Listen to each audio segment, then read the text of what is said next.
Okay, so in this video we will try and understand a little bit more about location of points. In the last video we had located a point P.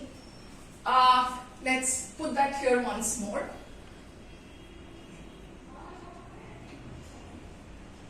Two, 5, right? Okay. Now, I hope you remember what these are called.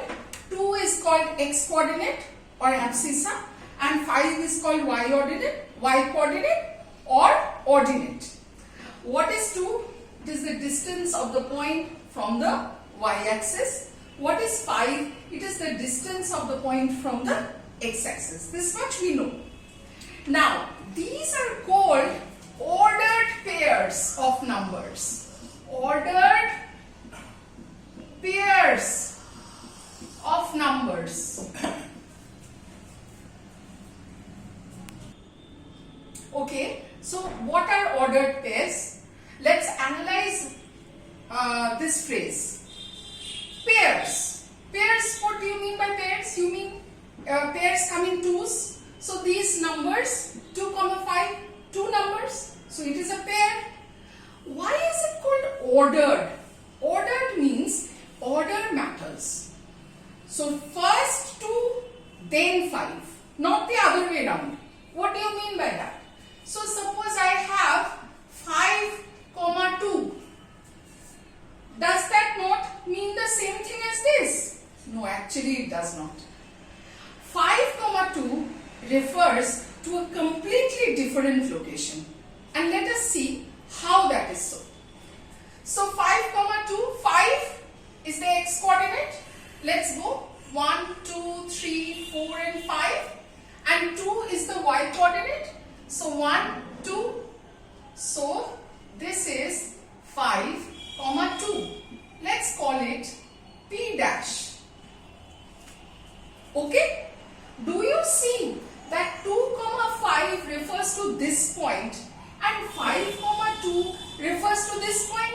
So it is not the same. So these numbers come in pairs, come in twos, and they are ordered pairs. What do you mean by ordered pairs? The order in which it appears is important. Remember when you were little, you learnt about multiplication, and then you learnt 2 into 5 is same as 5 into 2. Order does not matter. Remember? But here order does matter.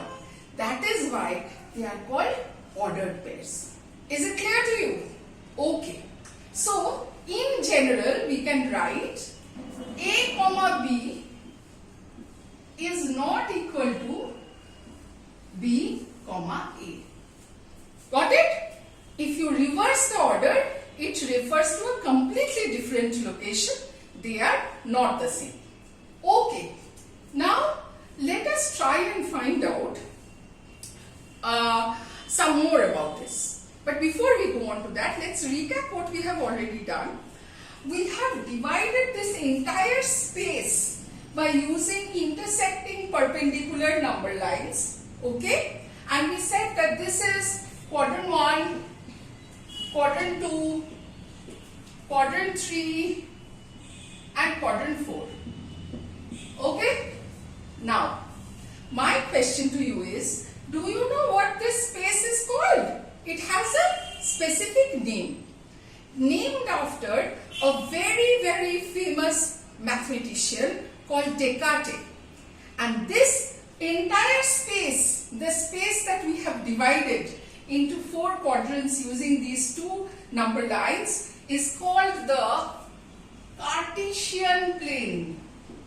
Cartesian plane. Named after a famous mathematician, Descartes. Okay? If you have the time, do take the initiative to go to Google and search for this mathematician. You'll be fascinated with his journey. Okay? So this whole plane, now what do I mean by a plane? A plane is anything that has length, has breadth, but does not have any height. So this surface of this board is a plane.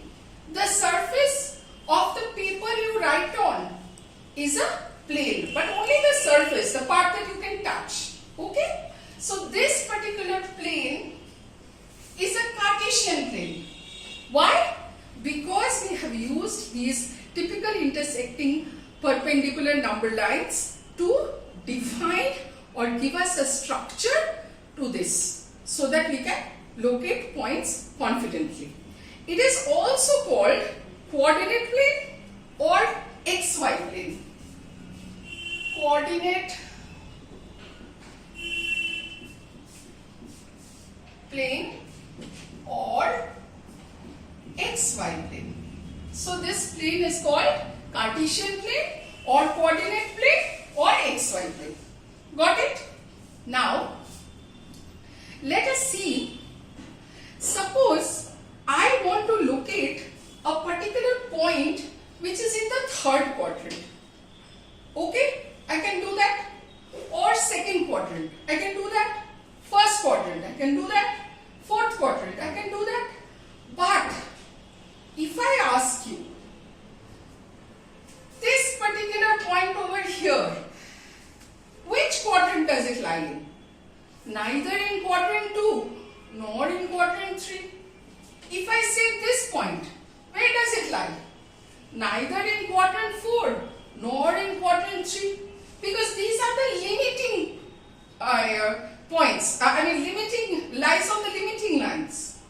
So all the points on the axis, on the x-axis or on the y-axis, they do not belong to any coordinate. They do not belong to any quadrant. So every point here, here, here, here belong to the 4 quadrants, but points on the axis do not belong to any particular quadrant. If you have a point on those axes, you say it is on the x-axis or you say it is on the y-axis. Is it clear? So let us see if now you can identify where these points lie without actually plotting them. Suppose I say 4, minus 5. Which quadrant? Tell me. Positive x, negative y. Positive x, negative y. Can you guess where it will be? You're right, it's in quadrant 4. How? 1, 2, 3, 4, the first x coordinate, and minus 5. 1, 2, 3, 4 and 5. So this is in quadrant 4. Just by looking at the coordinates I can guess. Suppose I say, which quadrant does this lie in? Negative x, positive y. Negative x, positive y. So it lies in quadrant 2. Minus 4. 1, 2, 3, 4.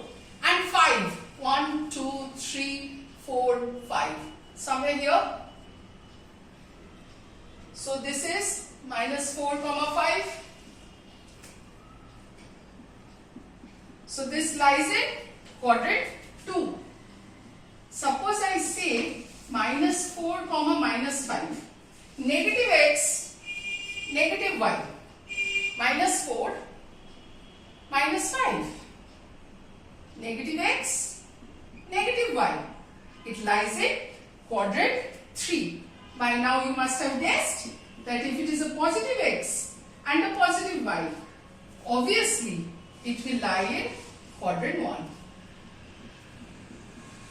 So here in this video we learnt how to identify the 4 quadrants. What is the plane called?